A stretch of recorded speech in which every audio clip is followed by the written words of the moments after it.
Welcome back, everybody, to the GGBL. Got a good one here for you today, guys. 29-minute vid. A little long, but if you are interested in this series, you will stick around because we've got some good games here. Take a look here at the Houston Copperheads. Hitting the cover off the baseball right now. 346 batting average. They have won both games in this series. They're currently up 2-0.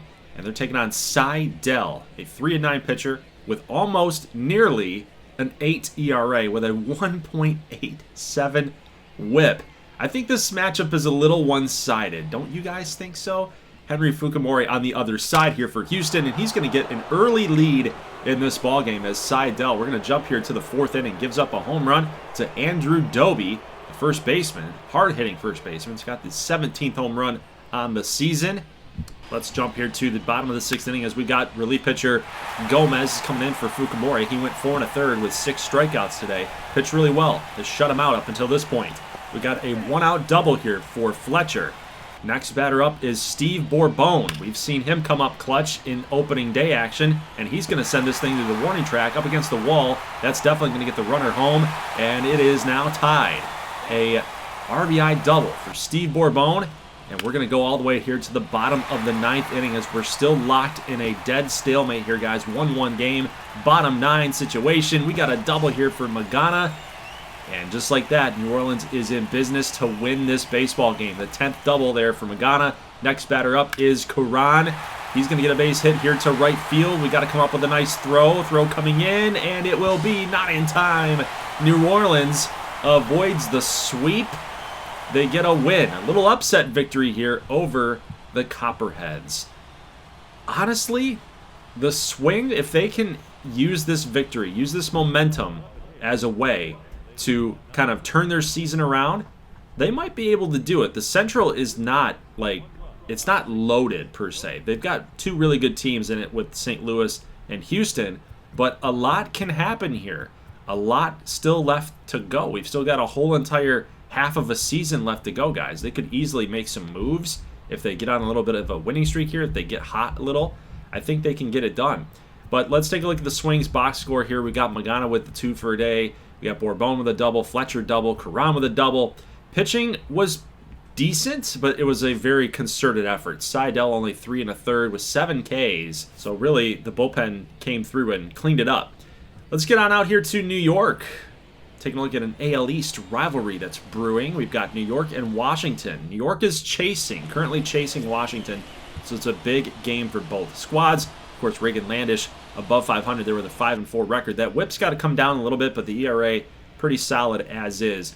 Chucky Pinker looking to do some damage here in the leadoff spot for Washington. Currently a home run leader for this squad. They apparently like that new age of thinking that they want power hitters at the top of the order, like 1 and 2. Not necessarily your best hitters hitting 3rd anymore.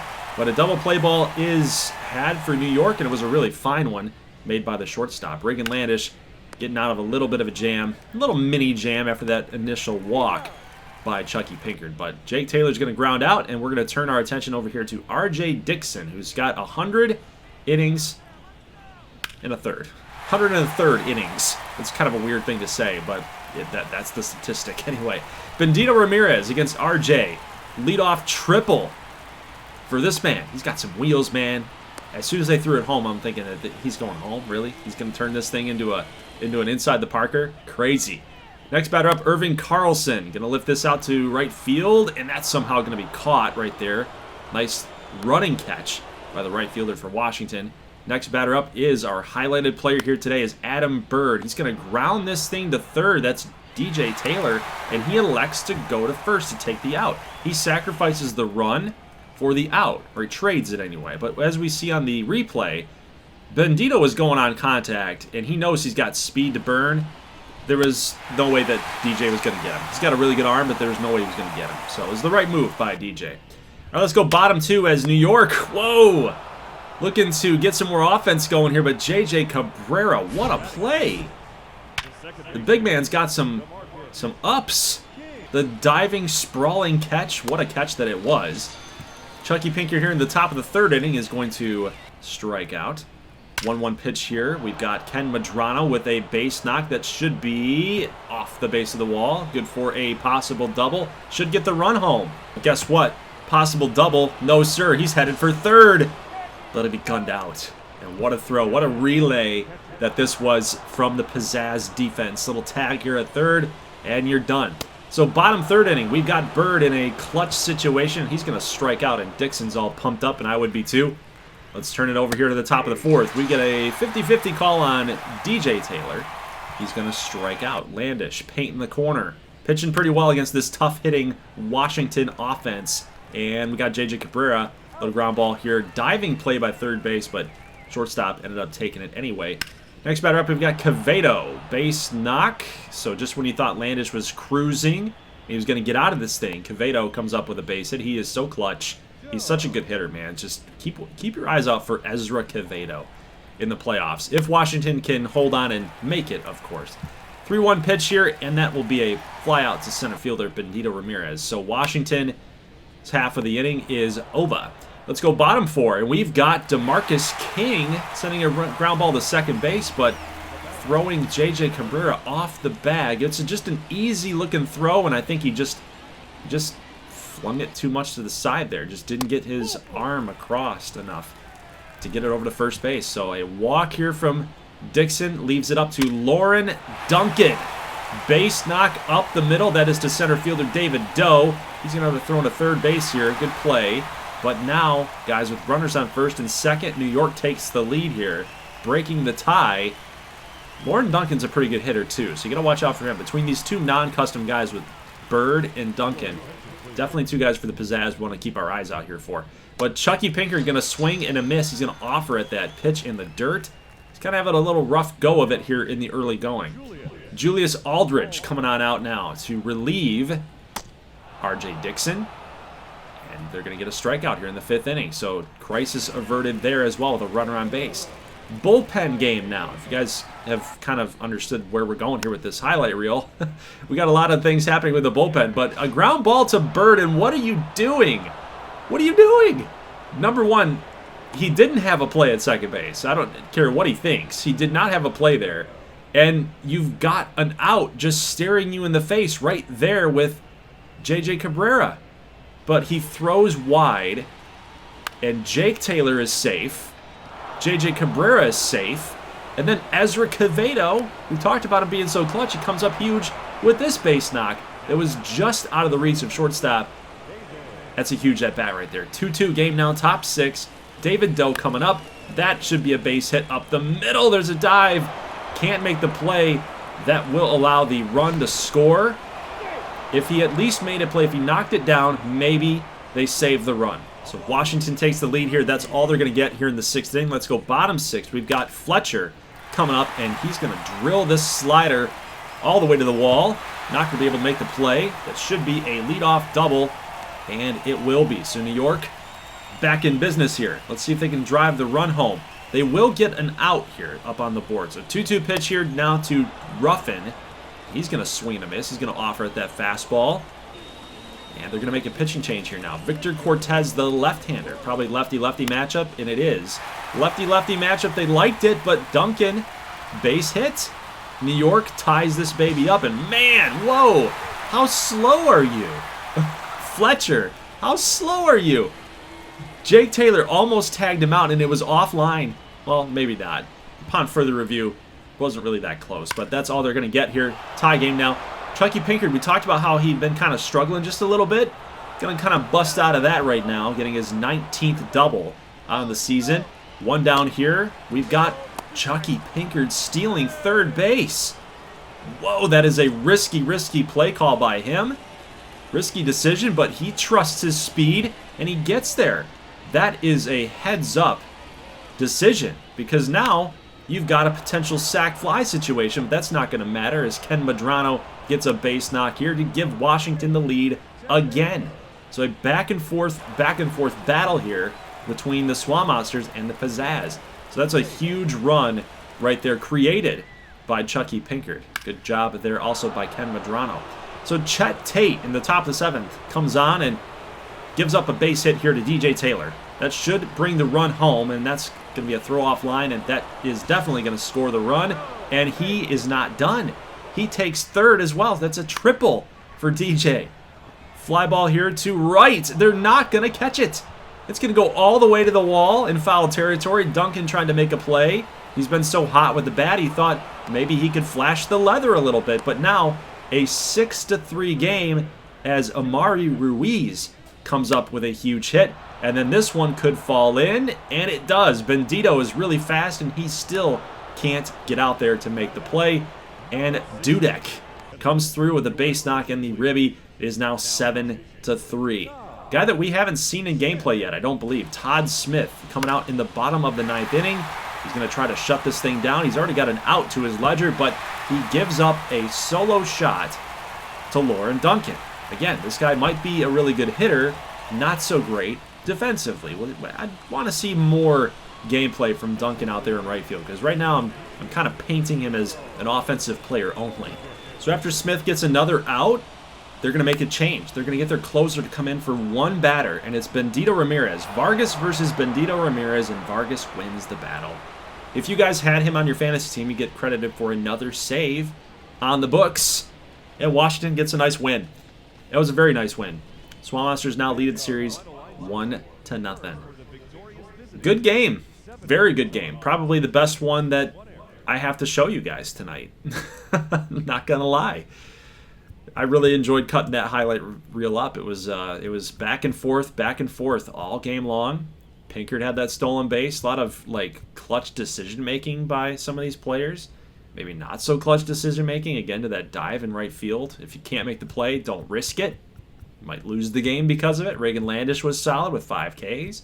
So the Customs, they came through. It was a good game all the way around. Now, guys, let's turn our attention over here to Michigan and Chicago. Now, I know that we haven't seen Chicago, their home stadium yet, because I've seen them only in their blue-on-blue uniforms. So I want to give a shout-out here real quick to Crangus McBeeball.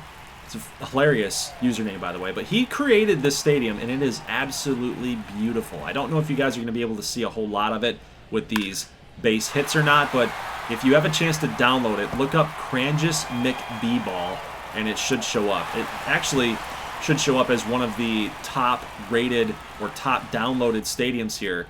I call this one Windy City Park, but I think his is called New Comiskey. Anyway, you'll definitely find it. It's really sweet looking. But anyway, let's get here into the gameplay. We've got bottom 5th, Chicago up 1-0. Jose Franco pitched really well, but he's not gotten any run support here from his Michigan Mallard teammates. And that one should break the back, I think, of Michigan here after Douglas Pringle. What a name. Douglas Pringle hits a home run. Let's see. It must have been a 2-run shot, and it is now 3-0 here. Top 8, we've got Russell Yan with a base knock and a full count. That should be a leadoff double, getting Michigan back at it. So maybe I spoke too soon about this being a possible backbreaker as Dom Taylor comes through, going the other way. That's a base hit. Should be another double here in the top of the 8th inning. We'll see. Yep, he doesn't test for 3rd. So that's all Michigan's going to get. Let's go bottom 8. We got Milt East. Milt East. I love these names, man. It's so good. Not as good as Super Mega Baseball 4, I can tell you that, or Super Mega franchise in general. But we've got a deep drive here. Turner Scarrow in the bottom of the 8th. I love this player. He plays so good defensively at shortstop, and then he comes up with some clutch hits too, guys. So if you're looking to get involved in this series and kind of know who's who, keep your eye out for this dude, Turner Scarrow. Just came through with another big knock right there. And so is Douglas Pringle. Watch out for this dude right now. 6 runs for Chicago, and Pringle's got 3 of them. 3 ribbies here tonight for Pringle, and that should take care of business as Trey Mashburn at first base makes the play, and Chicago will beat Michigan. And why the heck did I show you this game? Because it seems like 2 random teams that we don't really cover a whole lot in this league, but we got to show Michigan some love before they just go off into obscurity, because they're just not playing good baseball. I think they had like 39 wins at this point or something, which isn't, or I think it was 36 wins actually. But Chicago inching ever closer to that 500 mark. They're just trying to keep their season alive, ultimately. And, that's why we want to definitely give them some love, because you don't know when the wheels are going to fall off on them, or if this was a big win for them to kind of save their season. Don't know. It has to all play out. But 9 strikeouts there for Escalona. for Chicago. We didn't show him in the highlight reel because he was just doing work, and Michigan just couldn't get anything going, right? It was mostly, the story of that game was mostly Chicago's offense, and that's kind of why I led you down that way. So let's go to the next matchup for two horrible uniform sets. Iowa against Las Vegas.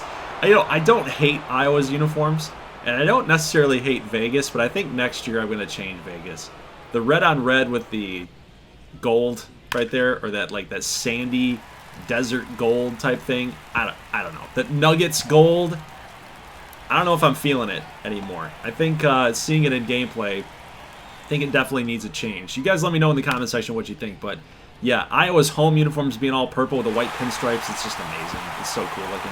We've got two custom pitchers on the mound here tonight. We've got Joe Cheltenham against Richard Strongman, who actually pitched really well against the Good Boys in that blowout win a couple weeks ago. So 1-1 game here. Strongman now against Tyron Rex, who continues to rip the baseball apart.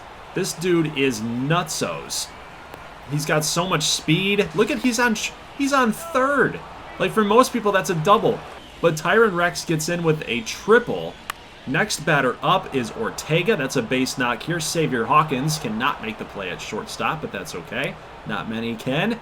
And that's going to be another RBI there for Las Vegas. So Cheltenham's in business here with a lead, but he looks like he might be on the verge of giving it away as Andino comes up, and that could be a base knock, and it will not be. The catch is made, but he'll tie the game, guys, with a sac fly. And Andino comes through. One of my favorite players in the GGBL right now. Very good, very slick defender, and he comes up clutch with the bat.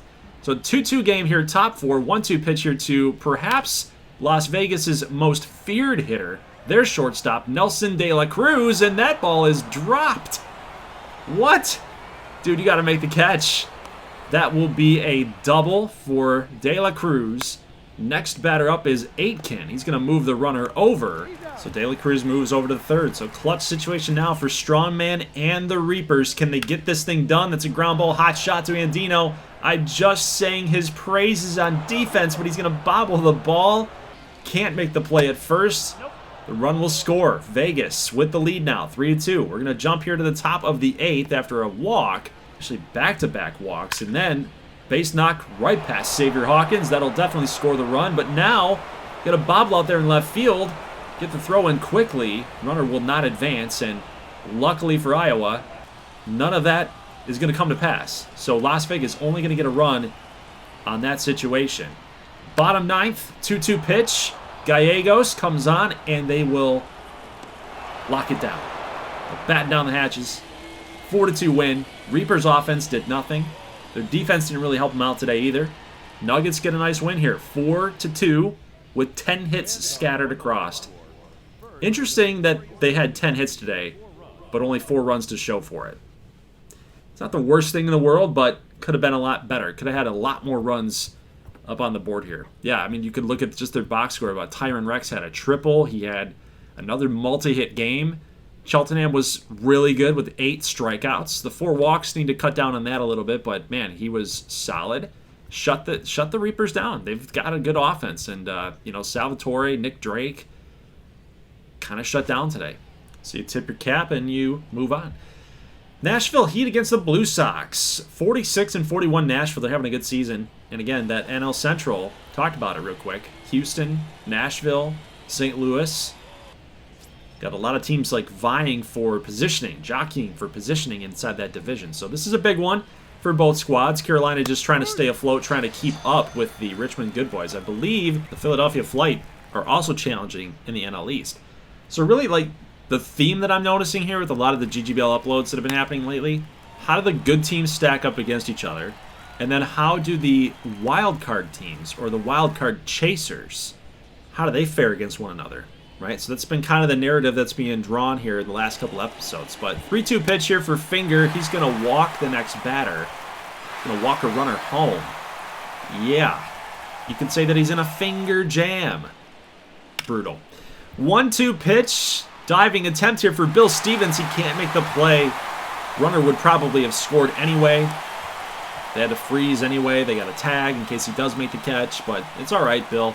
He made a good effort out there in center field, but he's still in a jam, guys. So they've got the screwball working there. He's going to get a strikeout here. Full count pitch, another screwball for the strikeout. So luckily for Ali Finger, he's going to get out of that inning with only 2 runs across. So that was a heck of a job to get out of that. 2 runners on base here. Base knock. Griffith throws to home, and the tag is applied. What a play by Quentin Weiss. It wasn't that great of a throw by Dusty Griffith in left field, but man, what a tag by Weiss. I'm telling you guys, I've said it so many times in gameplay. This dude's clutch, man, with the bat, with fielding. Like, he comes through. So does his brother, Rafael Weiss, for the Boston Revolution. We've seen him a couple times in live stream gameplay. But here we go, top 4. Full count, base hits. Let's go Byler. Is he going to come through? Nope. He's going to strike out here. Jack Chavez wins the battle. And that is actually going to do it for Jack Chavez. So he's given up 5 hits today. He will get relieved for Len Strawberry. We've seen Len come on a couple times, and he gives up some runs, so he can be had. The thing with Nashville is you got to stay within yourself now. You're running out of outs here, top 5th. You got to come through in these moments. So Bill Stevens already 1 for 2 on the game, but here comes Weiss with a throw. Can't catch DEG after he gets on with a walk. Stevens in a 2-2. He's going to swing and a miss. He got that curveball right down the middle, but Strawberry will win the battle. See if he can win the battle against Walker Latier, one of their better hitters. He comes through with a base knock. That is a surefire double. That's going to score DEG with ease. And we got ourselves a 2-1 ball game. So Nashville still fighting. Down by 1. Next batter up, David Tanaka. Already got a base hit here today. And that's going to be another one to his credit. Definite double there for David Tanaka. Ties the game up, guys. And Nashville, like I said, just going to keep fighting, man. Just going to keep rolling with the punches. Let's go bottom 6. 3-2 pitch to Quentin Weiss. Base hit with runner in scoring position, man. He is so tough. It is now a 3-2 game. Weiss comes through with an RBI double. Again, the clutch hitting from a Weiss brother. It's unbelievable, man. It's unbelievable. There should be a base knock here. No. DEG in the bottom of the 7th inning. Wow. What a play. So Weiss comes through big time in the 6th, but DEG comes through big time in the 7th. What a play that was to take the hit away, guys. But we are going to jump ahead here to Neo Zamora's appearance here in the top of the 9th. Still a 3-2 game. We've seen him in gameplay kind of struggle. So he's already got 1 out here. Can he come through in the clutch? Gets a strikeout after the walk. Hartman will K. Next batter up here is DEG. He's so clutch as well for Nashville. Can he come through? It looks like he's going to, unless right fielder can make a play. He can't. That's going to get all the way to the wall. They could send the runner home. Here comes the cutoff throw to home. Not in time. DEG comes up big time with an RBI double to tie the game up and blow the save for Neo Zamora. Oh. Well, we're going to go to the bottom of the 9th here and see if Carolina can come through, but that is 3 straight strikeouts. Drummond K's the side. Let's go bottom 10. See if Carolina can come through in this inning. Seiko Ichiman coming up big with a 3-1 pitch that he sends right down the line. That's a leadoff double. So it's like they're starting extra innings off with a extra ghost runner. I hate that term. It's not a ghost runner. He's there. He's standing there. He's not a ghost. Oh, DEG. Look at this dude taking extra base hits away. My goodness, dude. That would have been in the gap. Would have definitely scored Ichiman. He's got wheels. That's a great play. You cannot be understated. Cannot be understated how great of a play that was. A nice play there at first base to get the out, and we are going to the 11th inning. 2 outs here. Little pop up to second. Let's go to the 14th inning. You guys are reading this correctly. I'm not going to sit here and show you every single one of these extra innings. You know, there's a lot of strikeouts. There's a lot of, boring outs that have been made. So we're here in the 14th inning, guys. Bill Stevens K's. You got Feliz on the mound. He does his job. Now Johnny Savage comes through. 57 strikeouts to 27 walks. He's got a job to do here against Walker Latier. He comes through big time. Threw him that off-speed pitch, and Letier offered at it. Savage just trying to pump his guys up here as we go to the bottom of the 14th, but Letier might have not gotten it done with his bat, but he's going to get it done with his glove. Look at Nashville's defense and what's going on here in this highlight reel, man. Just so many great plays. DEG with that dive, DEG with a jump, and then Walker with the dive here as well. So still bottom 14. Look at Letier in foul territory. Make the play. Oh, that would have been epic. But he can't get Griffith out, and that will go the other way this time. First baseman makes the play. I believe that is Villalobos making the play. So top 15. Top of the 15th. Villalobos going to draw a walk. So 1-1 here with one down. That's going to be a base hit here for William Murphy. And now runners at first and second with one down. You got to come through. Got to come through. They'll pinch run here for Raul Feliz to get more speed on the base path, but unfortunately Pedroza is going to pop this thing up. Infield fly rule is in effect, but still a very dire situation for Carolina. Got to face Buck Pearson, the defensive catcher. Going to swing and a miss. Pearson not known for his bat, more so his glove and his arm. And people are getting a little frustrated, though. Either way, you know, you're kind of knowing that he's not going to come through hitting, but you're still hoping for the very best. To catch lightning in a bottle, if you will. So bottom 15, Sal Royson, their closer, has to come on, and he might have to go 3 innings at this point. DEG, ground ball, nice play, but no! Hartman throws it over first baseman's head. I believe that's Villalobos over there. I think he was replaced with a pinch runner, but man, now runner at second base. But look at Sal Royston comes through, and he's all fired up. Got the job done, but again, I think he might have to go like 2 to 3 innings if he can be efficient, at the very least. So here's 2 down for Johnny Johns. He comes out in the top of the 16th, and Nashville still can't get anything done. So we're going bottom 16 with Porter Pittman. Base knock, yes sir. Okay, so 2 outs. Royston facing Pittman, was hoping to get him out, but now look who we got. Quentin Weiss. We talked about how clutch that he is normally, and there you go. He does it.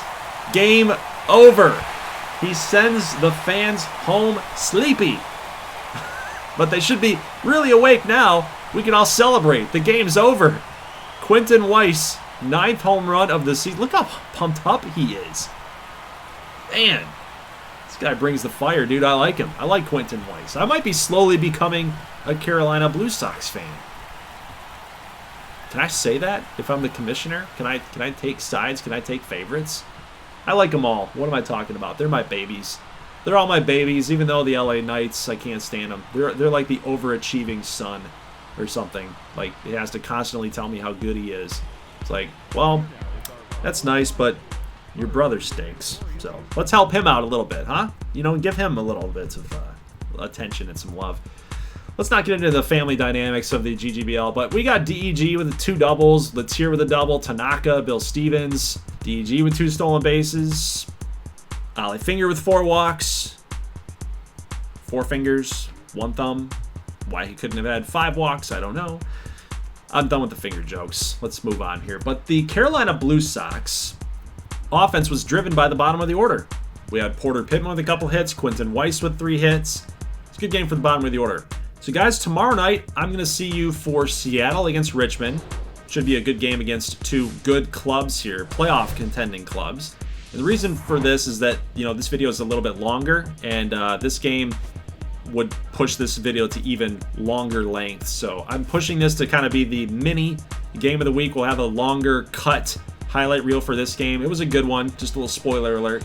But and then on Friday, that'll be on Thursday, but on Friday, I'm going to see you guys for the draft, the prospect showcase games, and the All-Star stuff. So we got the Home Run Derby, the All-Star game, and then after all of that is done, it's going to be a long stream, but after all that is done, we're going to simulate the rest of July and get to the trade deadline. So from that point, I'm going to ask you guys who are in the live chat to kind of help me determine what you think, what teams would be sellers, what teams would be buyers, and what players do you think would be on the move. So we'll take some snapshot looks at their organizational depth and see, like, well, we got an aging veteran here on a bad team. They've got some young up-and-coming players behind him.